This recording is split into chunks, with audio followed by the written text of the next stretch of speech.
Good morning, a very warm welcome to all of you. I do apologize for the delay in terms of our starting time.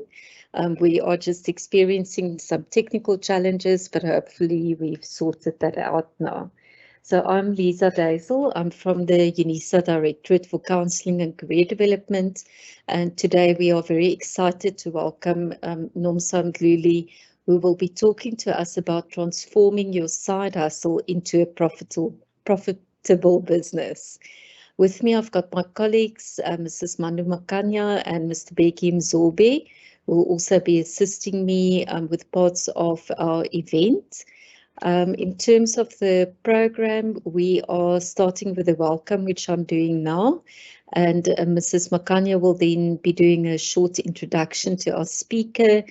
Then we've got Nomsa Mdhluli, who will be sharing with us transforming your side hustle into a profitable business. As you are listening to the presentation, please feel free to post any questions you have in the Q&A on Teams, and then I will invite my colleague, Mr. Beki Mzobe, to end off the session for us with a thank you. So with that, Mrs. Makanya, if you could please go ahead and introduce our speaker. Thank you, Lisa. It gives me pleasure this day to introduce our speaker for the day. She is the founder and co-managing director of Tishala Communications Journalism Communications. She is a journalism lecturer at the University of Johannesburg.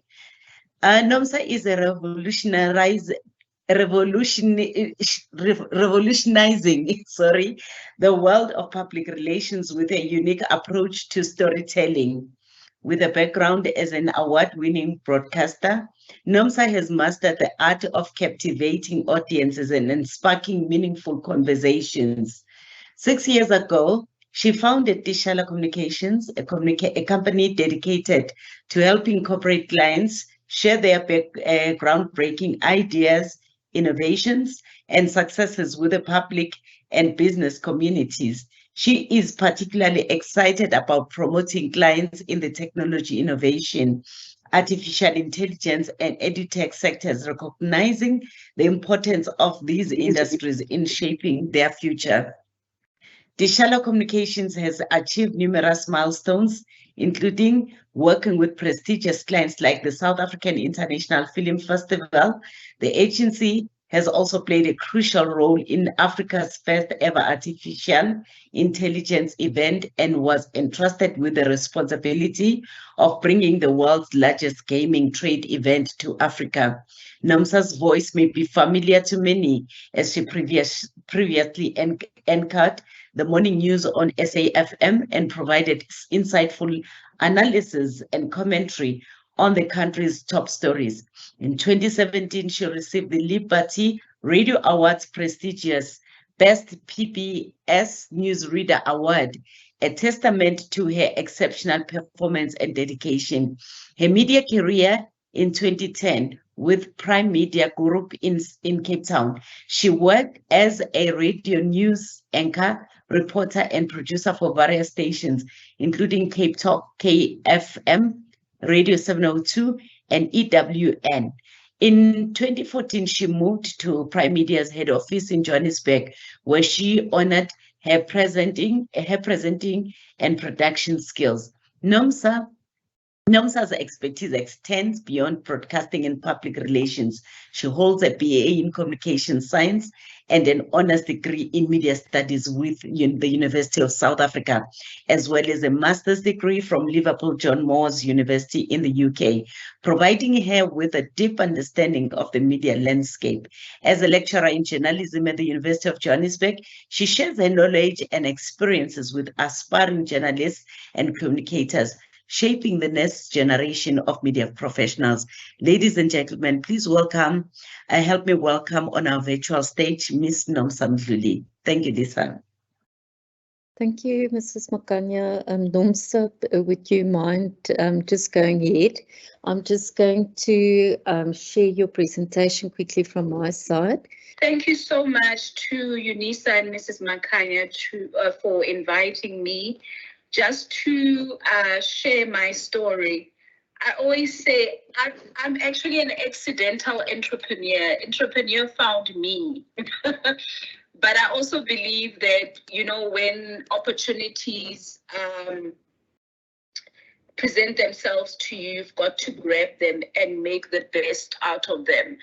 So I'm going to be sharing with you my journey as an entrepreneur and, you know, some of the successes that we've had as a business, but as well as some of the failures, because I just don't want to present the good side as well. I want to also present, you know, some of the failures that I've had and how I've been able to emerge from that.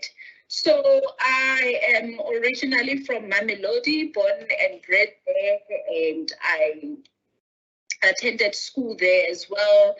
And just like most South African young people, after school, I could not, you know, afford to study full time. So I had to go and work because I lost my mother when I was young, and you know, my father had 4 more children to raise. So after school, I then found work, and I studied with Unisa to, you know, to carry on with my education. And the dream in media, my dream in media was not an immediate thing. It actually took a number of years. I actually started my first job as an admin clerk at the SAPS. So that was my very, very first job, which I worked at for about 4 years. And then later on in my life, I moved to Cape Town, and I got the opportunity to work at Prime Media. So in my first year at Prime Media, I got a contract. It was a 1-year contract, which was amazing. And there I was, and you know, living my dream. After a year, those contracts were not renewed. So kind of my dream of being in broadcasting was deferred. And I had to do something. I had to find work. So a friend of mine said, but, you know, media, journalism, and PR are closely related. So why don't you find work in the PR space? I had to make a living, so I found work in the PR space. I worked for a PR agency in Cape Town, and I really enjoyed myself. After about 7 months, Prime Media actually called us back, so I went back into journalism. But I continued to freelance as for PR, which I thoroughly enjoyed. So I had a bit of a disappointment, and little did I know where that bit of a disappointment for that couple of months could actually lead. Then sometimes it's true when they say that, you know, rejection is sort of like steers you in another direction. Rejection is redirection. And so while I was freelancing for that company and also working as a journalist, I got to work on the Cape Town Jazz Festival account. I got to do the public relations for that. And after the event was done, I found a lot of people then calling me to say, hey, can you do PR for us? So I would do one client, you know, finish with them, and then another client would say, hey, your other client referred you, made that referral. And I said, okay, let me just register this company. Let me just register a company then. So a friend and I then went to the FNB website. We registered a company. We played around with the name, and we came across a Kiswahili name called Tishala. So that's where our company name comes from, and it means one who has great willpower. And it sort of like epitomizes really our can-do attitude. I mean, we've had clients in spaces that we've never even kind of dreamt of, but we took it in our stride to make every campaign a success. So Tishala Communications, we're a boutique digital marketing and public relations company. We service niche markets. We also service events and campaigns. And we are really a team of people who are really creative. We come up with all sorts of innovative ideas for our clients in terms of how we tell their stories. And here is our small team. So when I first started, I started with a business partner, but along the way, she had to pursue other interests. So I was left alone for a while. And that's the thing about starting a business, is that when you start off, you end up doing everything. You do your social media, you do your writing, you do your books. So when you start, your business, you are just jack of all trades. And then thankfully, we started growing bit by bit. So I then got recruited somebody who was actually my previous client, Roy Bannister, to do the business development side of the business, which means that finding new business, and then also to develop the marketing side of the business, because my strength was in public relations. So, but we also wanted to offer clients marketing as well, because sometimes you find that clients want marketing and public relations within the same kind of stable. So I brought Roy on board, and we've been business partners since 2020. So he's had me since 2020. And then we also have our senior PR account exec, Tando Daza. I work closely with her. We have Sue Hassam, who manages our social media. And then we have Ofenze Musiame, who's a marketing intern. Ofenze also worked in the tech space, and she felt that she wanted to go back to school and study marketing. And so about 2 months ago, she then approached us to do an internship, and we've managed to give an internship. We've also been able to provide a lot of interns who need in-service training as well. In order to complete their qualifications, we've also played a role in that. So this is our very small but effective teams. So as I said, when I started Tishala, I was working full time. So what I would do is, instead of having clients on long-term contracts, I would take on clients that would need PR for their events. So let's say somebody maybe had like for example, the South African International Film Festival, which we got to do.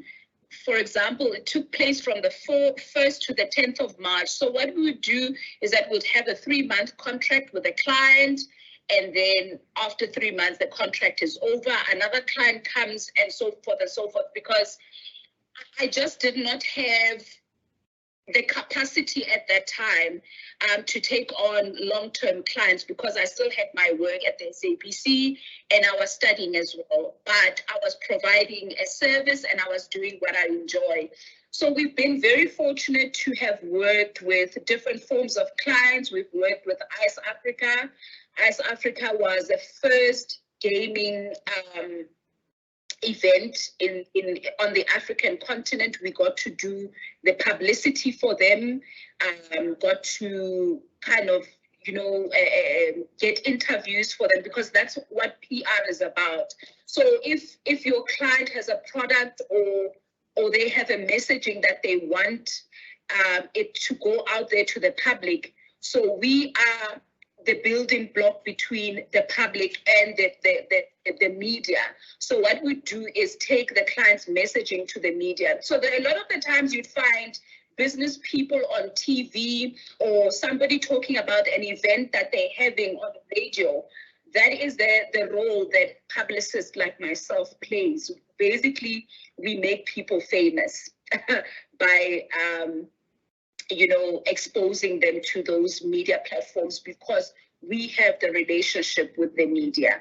So we also got to work on the Artificial Intelligence Expo, and right now we are actually working on the Maibuye concert with Billy Monama. where he will be putting together a concert with the likes of Judith Sipuma and Dutilu Zipho and Sipho Hot Sticks Mabuse. And what they'll be doing is honoring exiled musicians. So every time you hear about Maibuye Africa concert, you must know Tishala is behind it.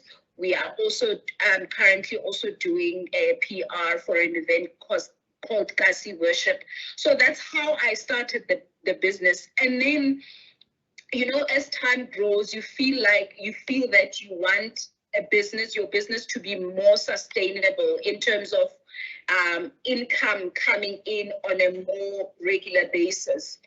We then started pitching for corporate clients. So we currently we've worked with a lot of corporate clients. Some had to kind of let go of our services because of the economic climate. But some of the clients that we're working with who are corporate clients who are on a 1 to 2 year retainer, Viv Teens, Journey Wellness, Sisegelo, Snake Nation, the Free State Black Business Council, and the All for Youth campaign. So we're currently doing PR for them. And then just also, you know, a lot of you might be saying, how do I identify the kind of business that I want to go into? And a lot of the times a business idea can come from plugging a gap in the market. You find that there are services that you want that you can't get in your area. And you find that there are other people in your community that you have the same need. That can be an opportunity for you to start a business. And sometimes you find that there's also a problem in your community or wherever that needs to be solved. That is also part of the business opportunity. I can give you an example of my sister. When we grew up, my sister liked cleanliness. She's the one, we made the mess, she cleaned the house. And so when she got married and had children, she just struggled to get, you know, the helper that she needed, who matched her skill set, who could do things accordingly. She really, really struggled. And she came up with the idea that, you know what, maybe there are other mothers and other women who are also going through the same struggle. So what did she do? She started her own placement agencies for domestic workers. And there are a lot of placement agencies that exist, but what she also does as part of her offering is training them as well. So training in terms of ironing and all of that, it's stuff that she enjoys. This is somebody who studied law, but she found interest in that. And just like her and I, we really, you don't need that much capital. I started my business with a laptop and a router. That's how I was able to service my clients. So, but we'll be able to go through some of these myths that, you know, people think that you need an office, you need this and that to start your own business. And then another way in which you can identify what business offering is improving an existing service in the market. I'm sure the person who started Nando's or Chicken Licken or Batello's, all these chicken franchise probably did not like KFC, and they said, I can improve on this recipe or do it differently. So sometimes maybe there's an offering that you like in the market, but you feel that you can give a more improved offering. That also gives you an opportunity to actually start your business. Sometimes you might come up with a unique product or a service that has never existed before. Now let's go into the myths of starting a business. A lot of people will say you need a lot of money. I already had an HP laptop. What I knew I needed was connectivity to the internet. So I got myself a router. And that's exactly how I was able to service clients, because a lot of the communication happened via email, it happened over the phone. And as more money was coming in, I was able to build a website. Then I was able to get somebody to design our first logo, which cost me about 250. So there's a lot of belief that the startup costs are massive. Basically, when I do the calculation, maybe even adding a laptop, I would say literally took me 2,000 Rand to start my business. And we are where we are today. So don't have this mindset that, starting a business sometimes needs a whole lot of money. It also depends on the kind of market that you're going into. And then there's also this belief that you need relevant business experience or a business degree and all of that. As I said, I'm an accidental entrepreneur. It fell in my lap and I had to learn things along the way. I also don't come from a family of entrepreneurs. My parents were both teachers. And so all I ever wanted was to have a full-time job. And business fell my way. So I had to learn along the way. I made a lot of mistakes along the way. And I learned from people and also got the online resources as well. And also asked questions from people who are in the industry. And there's also this belief that your idea has to be original. As I touched on earlier, that sometimes you can improve on an idea that already exists. You can improve on a recipe that already exists. You can improve on a product that already exists. I know there's a lady from Soshanguve that I also got a couple of interviews for. Everybody makes jewelry, but she started jewelry that represented all that is Africa, the map of Africa, jewelry that would have the faces of women, just beautiful, unique jewelry that was made of copper. And you've had jewelry that existed, but she just put in her own twist, and her product is actually quite selling well. And then people also say you need a detailed business plan. I don't even know how to put a business plan together. I've never had to put a business plan together. Sometimes a business plan is necessary when you're going to look for funding. Let's say you want to start a workshop in terms of maybe you're working with steel or whatever. So if you're dealing maybe with mass production and you want to expand your business, that's when a business plan is needed. But we've never been there. So I don't even know how to put a business plan together, to be honest.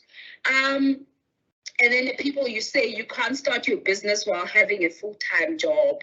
Well, I started my business while studying and working full-time as well. So it's possible. And then people will say starting a business is the best way to get rich quickly. Well, that's a lie. But it does pay off at the end. But in the beginning, sometimes I would have to use part of my salary to pay some of the costs of running the business. So there are a lot of sacrifices in the beginning. Lessons learned. So business profits don't belong to you. When you run a business, what comes into the business account must not all go into your personal account. And that's something that I used to do. So money would come in and money would go out. So thankfully, when I got a business partner on board, kind of taught me some of the things that have to do with the business, because also what you need to do is leave some money to run, the cost of the business. If you've got salaries to pay, there needs to be money. There needs to be savings for rainy days. Sometimes clients don't pay on time, and you've got to pay, your staff members as well. They need to be paid on time. So you need to be wise as far as money is concerned. So it actually also I think after that, about a year where I didn't draw a salary from the business. So the business money does not belong to me. It must service the business. And as soon as you've grown and your business is established, you can start drawing a salary bit by bit. Because even with people who provide services, whether you are a makeup artist, whether you do nails, you do need stock. And that money needs to come from your profits. And then you also need to set your business goals and commit to them. I think for the first 2-3 years of my business, I was just going with the flow. And so we were not growing as a business. So I had to sit down and say, this is the kind of clients that I want to attract. This is how I'm going to get there. This is how I want the business to grow. So also set goals for your business, because also going with the flow won't get you anywhere. But if you set a goal, then you are working towards something. And then also ensure that your books are in order. Now, for this accidental entrepreneur who did not know about CIPC, who also did not know about having, also to pay your dues to SARS or register to SARS, those are the things that went wrong in the beginning, until I got help. And then I knew as a business, these are the kind of registrations, fees that I have to pay. CIPC, you have to submit this at the end of every financial year. You have to have your SARS things in order as well, because otherwise those SARS is the last government agency that you want to own. And another thing is also if your the financial health of your business also determines whether you sink or swim as well. So if you are in good financial health, it will give you also the space to expand your business as well. Also, with a lot of tenders from private or government as well, they don't do business with companies whose tax affairs are not in order. So that is also very, very important to show that your book's in order. I learned the hard way, but fortunately I've recovered from that. And then have systems in place. Let's say, for example, you're operating a tuck shop and you tell your customers that the shop opens at 9 and closes at 7. Make sure that that is the case. Make sure that you have systems in place so that your customers can trust you, so that you also, you give a reliable service. There's a reliability as well that goes with it.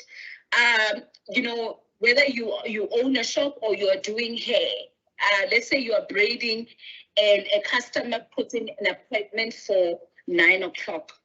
Make sure that you are there at 9 o'clock. So that's the professionalism that that is needed. It doesn't matter how small your business is. It doesn't matter what you do. You've got to be trustworthy, and you also need to ensure that the quality of your service is top-notch. And then also, if you have staff members as well, also ensure that you create a supportive working environment for the team. Now, marketing your business. So people have to know about your business.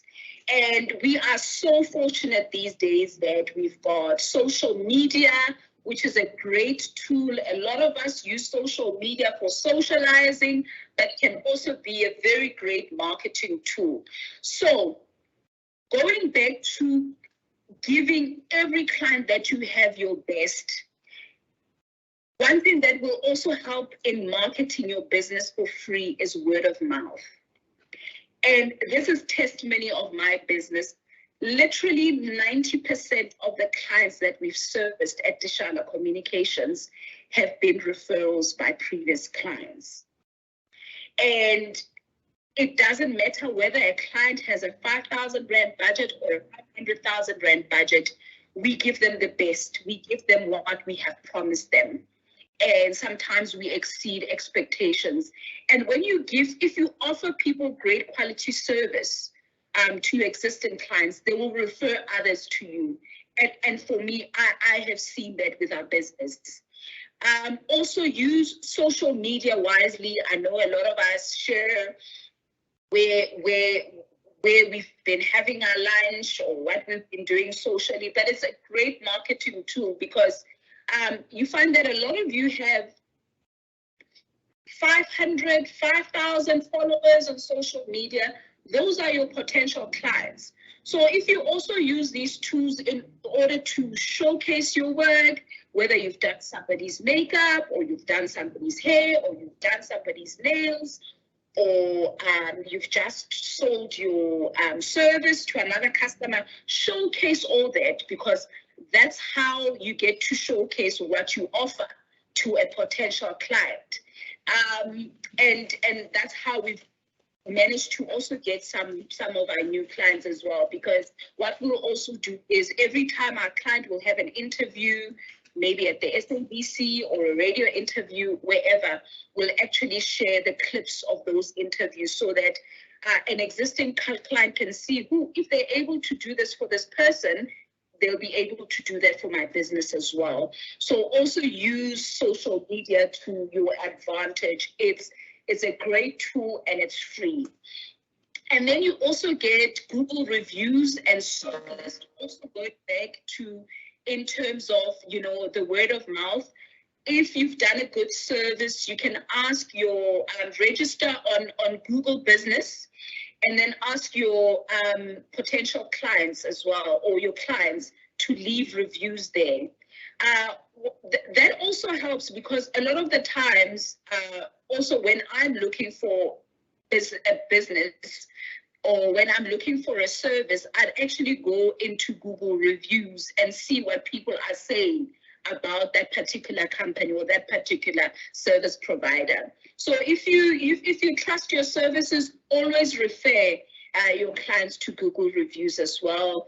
And then also there's also sort list as well, which is if you Google it, that's also a platform where your clients can leave reviews. So it creates a positive impact about your offerings and your services as well. There's also WhatsApp Business. A lot of you know about that, where you can post your catalogs, where you can also, your clients can also get in touch with you in terms of your business offerings as well. And then also where we get business, if you are a service provider, you can also go to bark.com. It is a paid service. So some of our clients, we've also gotten them via bark.com. What you do is that you will register there, and then you will buy credits, and then you will register the kind of services that you offer. And when people are looking for example, in our case, public relations and marketing, we will get notification, and then we will pitch for those services, and that's how we've managed to get some of our clients. So these are some of the ways in which you can market your business in order to get new clients. And then there are a lot of support for businesses, depending on where you want to go. And I think a lot of the times, setting up our own businesses, we're kind of scared because we don't have the necessary support, or we don't know where we can get the necessary support. So if you go onto Google and you Google incubation hubs, you get different incubation hubs that actually provide, services for, those who want to start their own businesses, or those who've started, but also in different industries as well. So you get incubation hubs for those in the tech space, incubation hubs for those in the engineering space, and incubation hubs for just people like me who wanted to learn what it means to set up a business, to run a business, to make a business grow. And it really does not, there's no business that is insignificant. I believe that if you really have those systems in place, if you are passionate about what you do, if you market your business well and serve your clients well, you can actually make a success of your business it does not matter really what you do, whether you sell Tupperware, whether you sell Avon, whether you sell shoes or whatever. If you know how to run the business and have the necessary tool, you can really, really make it grow. So you get those incubation hubs. There's also online business resources, and there's also free online resources as well that you can get via LinkedIn. One of our clients, All for Youth, actually has an e-guide, and I will ask that this link be shared with you. So it's a free e-guide for young entrepreneurs in terms of the basics of your business, how to build a successful business and reach your career goals. So also because we young people are forever on the internet, start looking for that kind of content that will give you the kind of information and the empowerment that you need in order to run a business. I've also had to do that because I had never seen myself as a business.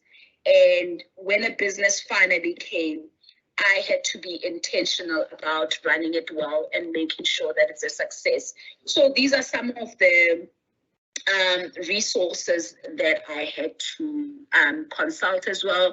And then also speaking to other business people as well in terms of their failures, in terms of how they've been able to make their businesses a success as well. But yeah, if I could do it, I think all of you are able to do it as well. And yeah, that's it from my side. I don't know if there are any questions. Thank you very much, Nomsa. I'm sorry about that interruption, but I do appreciate. I was just wondering, as I was listening to your presentation, while I'm looking at if there may be other questions from those of us who have joined us, when you were talking about, ways of, maybe getting people interested in your business or marketing your business, I was wondering if you ever do use platforms like LinkedIn or Google Ads, for example, or if you've had experience of doing that and what that experience might have been. We have, yes, we've used, so depending on the kind of service that you offer, you need to identify the right social media platform that would be great for your offering. Like, for example, people who deal with aesthetics, like your, for example, your makeup artists, your, people who do nails, people who sell goods can use platforms such as Instagram to use that. So we've used it as well. We are all on all platforms, and we are also on LinkedIn. So a lot of what we do is share the work and the publicity that we have been able to generate for our clients, because then potential clients are able to see what we're able to do. So yes, we do make use of that. Google Ads, we're still getting there, and we haven't yet gotten into that space. Also remembering that entrepreneurship is it's a learning process. So now and again, there are new platforms that we discover as well that we can use to grow our client base. But at the moment, yes, we are on all those social media sites, and we have gotten some of our clients from those social media sites. Yeah, thank you very much, Nomsa. The other thing that I also found very interesting, I went back to the slide now about the myths about starting a business. And I really hope that those who've attended and those who will be watching the recording really take these myths to heart. And because often, when I have conversations with people, there's a lot of things in your mind that stand in your way of starting this business that you are thinking about. So it's also good to hear from people like yourself, who really with very little resources just started with a business, and the rest, if I hear you correctly, almost followed, organically. Yes. So I think with a lot of us come from those backgrounds where there aren't any entrepreneurs in our families. Yes. So you don't have a lot of us did not have points of references. And so it was learning through trial and error. And yes, the thought of it was quite daunting at first, you know. But you take the plunge, and I also think that we are fortunate in this day and age that we live in a digital world where information is just freely available. There are a lot of tutorials on YouTube. There are a lot of as you can say, one can Google incubation hubs as well. So there's a lot of support, but I think a lot of the times people find it intimidating because they think that the support is not there, and it's actually there. Sometimes we are just forced to go out and look for it. But I think we are in the kind of setting where we're really in that information age where you can really get the information that you want, you need. And if you apply it, you're able to make a success of what you do. Mm. Thank you, Nomsa. We've got 2 questions here.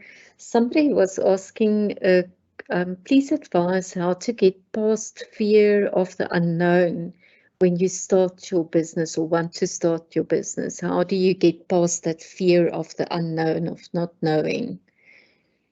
Well, none of us know what's going to happen in the future, but I also believe in being in the present. And a lot of the things actually we can determine about what the future would look like by making the necessary steps. But in every journey, whether you are in a career, whether you are starting your own business, you are going to have triumphs and you're going to have hard times. And you just need the courage to get over them. But I must say, for me, yes, I had fears in the past, and I had, lack of belief in myself. It took me a while to see myself as an entrepreneur, but I finally stepped into this role. So yes, as you go along, there are a lot of insecurities, also the mindset, but start anyway. Thank you. As you were now talking about, not really believing that you are an entrepreneur initially, but now that has come more like a natural role to you. Are there any specific steps that you took to grow into that role, or would you also say that it depends on your experience and that it happens over time? I think for me, it grew when you provide a service, you kind of know that you're good at what you do. But it's when people when you start getting feedback from clients that, we've worked with bigger PR companies, they haven't given us what you've given, what you have given. So I think for me, my confidence grew in my service offering when I got feedback that, I'm actually quite good at this. And then also, in recognizing that I'm an entrepreneur, I had to also redirect myself into reading the resources, kind of being attracted to business resources, business gatherings, seeing myself as part of that group as well. But it took a long time, and I had to get a lot of reassurance from my clients. I had to get a lot of reassurance from my business partner. So yeah, I also think because of it's the frame of reference thing that I had no one in my family who was an entrepreneur. So I did not know what a successful entrepreneur looked like.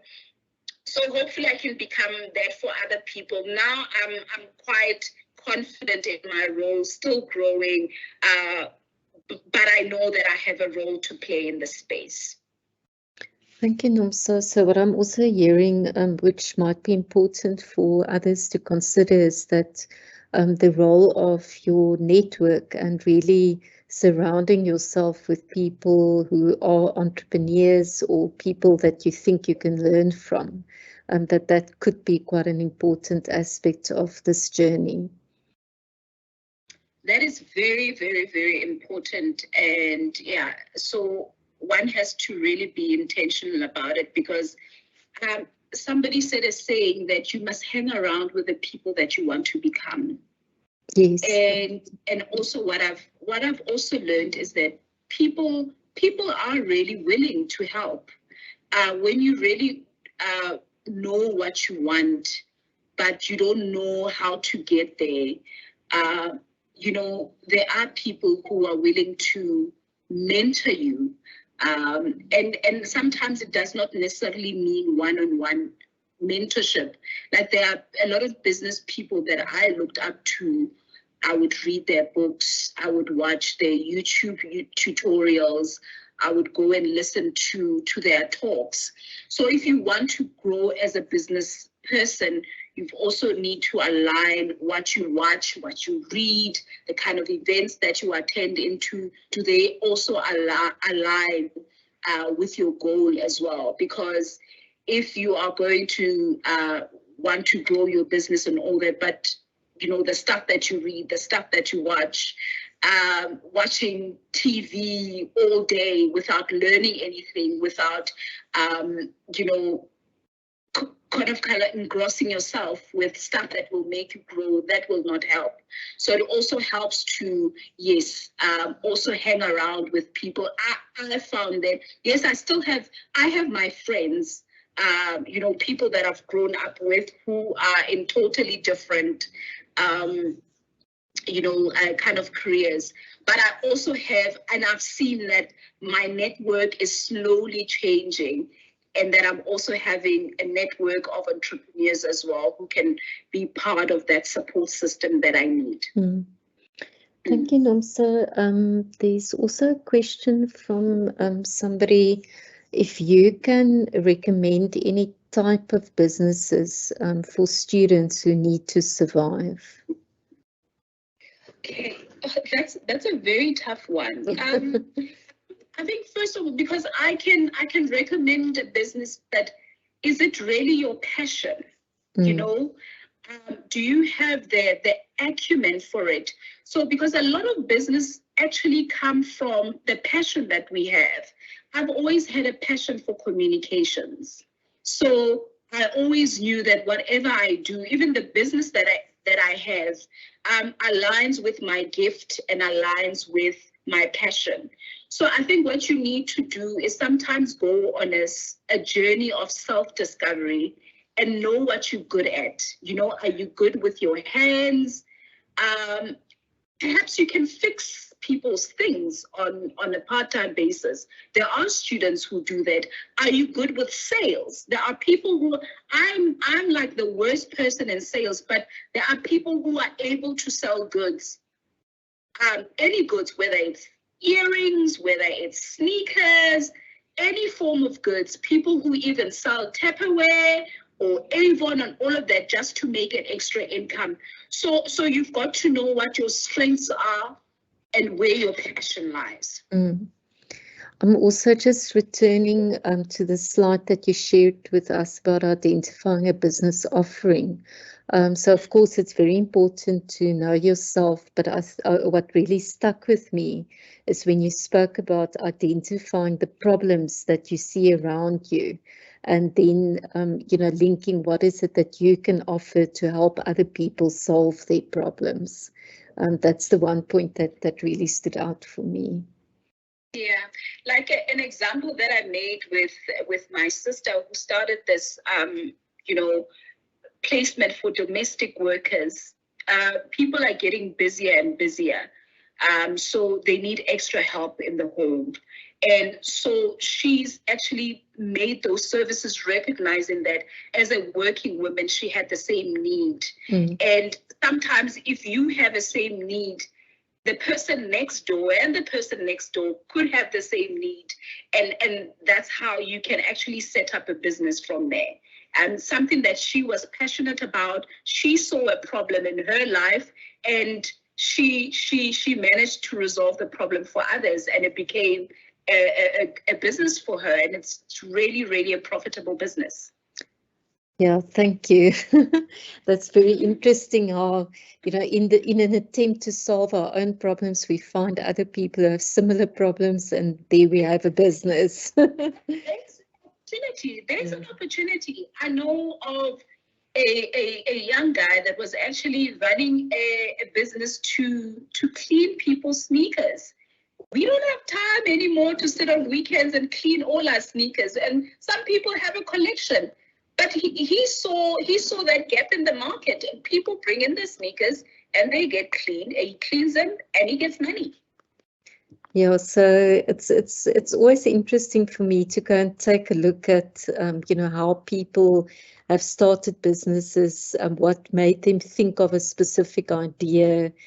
So I guess when you talk about really surrounding yourself with content that could help you look at different business ideas, that could also be a useful way for you to go and review, what are some of the other things that people have thought of, how does that relate to my experience, my environment, and then, coming up with a plan of how you will be able to implement this.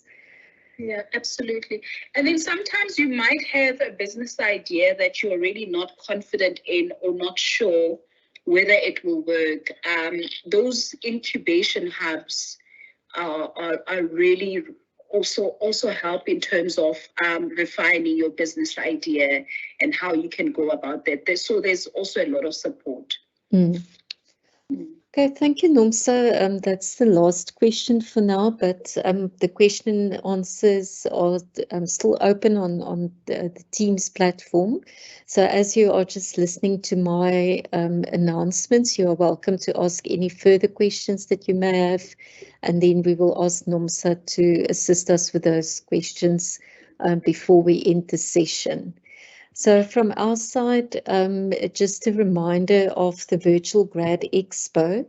The Virtual Grad Expo has been available this whole year, and it is also available until the end of August, I believe.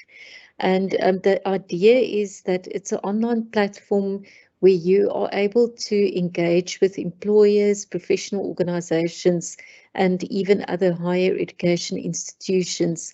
And the aim of all of this is that it helps you to plan your next steps. So please go and register on the Virtual Grad Expo. The link is there on your screen. On the 17th of August is the last day that there will be a live event hosted on the Virtual Grad Expo. And during this live event, you'll be able to attend webinars, and you'll also be able to chat with different organizations to get more information about the opportunities that they are offering. Then the career events calendar, we publish information about events such as this one that we are having this morning on the My Unisa events calendar. So please go and check there regularly for updates on further events this month, as well as the beginning of September. The Grad Next book is also available free of charge. You can download it from the link that is on your screen.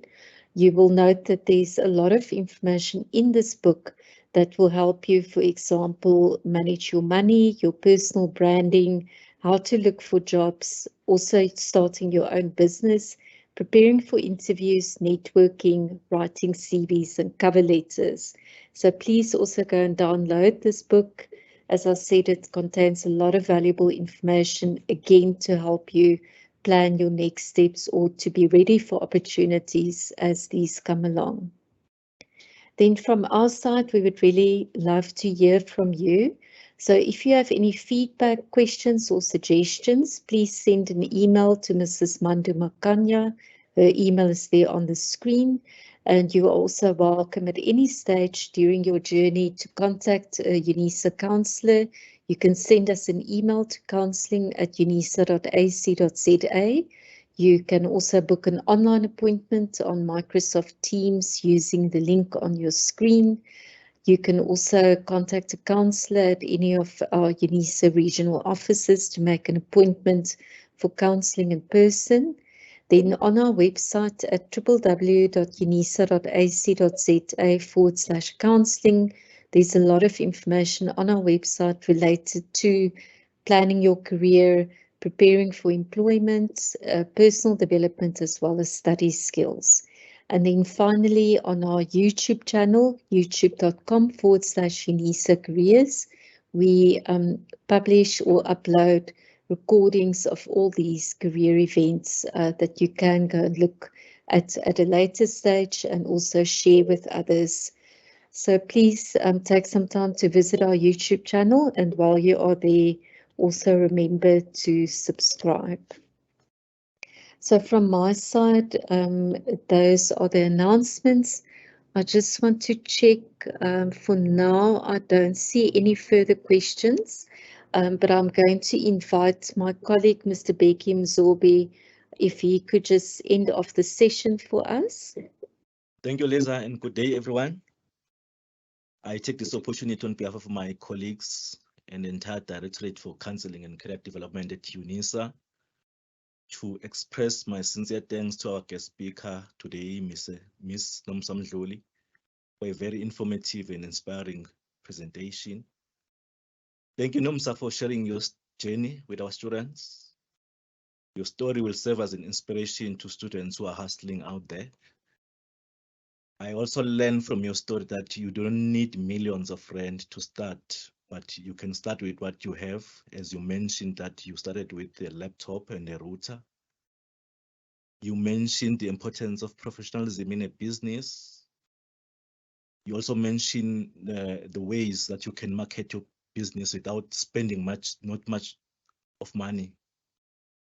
Thank you, Nomsa, for sharing your story with our students. It will serve as an inspiration. As a Directorate for Counseling and Career Development at Unisa, we look forward to a continued partnership with you. Thank you so much, Nomsa. Back to you, Lisa. Thank you very much, Becky. And again, Nomsa, thank you very much. You shared a lot of information, and I do appreciate you also sharing your personal journey with us. And I am pretty certain that everyone who attended had an opportunity to get a lot of food for thought in terms of planning their next steps. Thank you, Nomsa. And thank you very much for affording me the platform to share with others. And I hope that you've all been inspired and are able to take something from there. And just remember to, in everything that you do, when you start something, whether you start driving or starting something new, you need to have the courage. And even if there are negative thoughts in your head, do it anyway. You know, just take the plunge and be of courage. Yeah, seek the support that you need as well. Thank you, Nomsa, and thank you again to all of you who attended. We will be posting a recording of this event on our YouTube channel within the next day or two, and we hope to see you at future events. Thank you very much and have a good day further.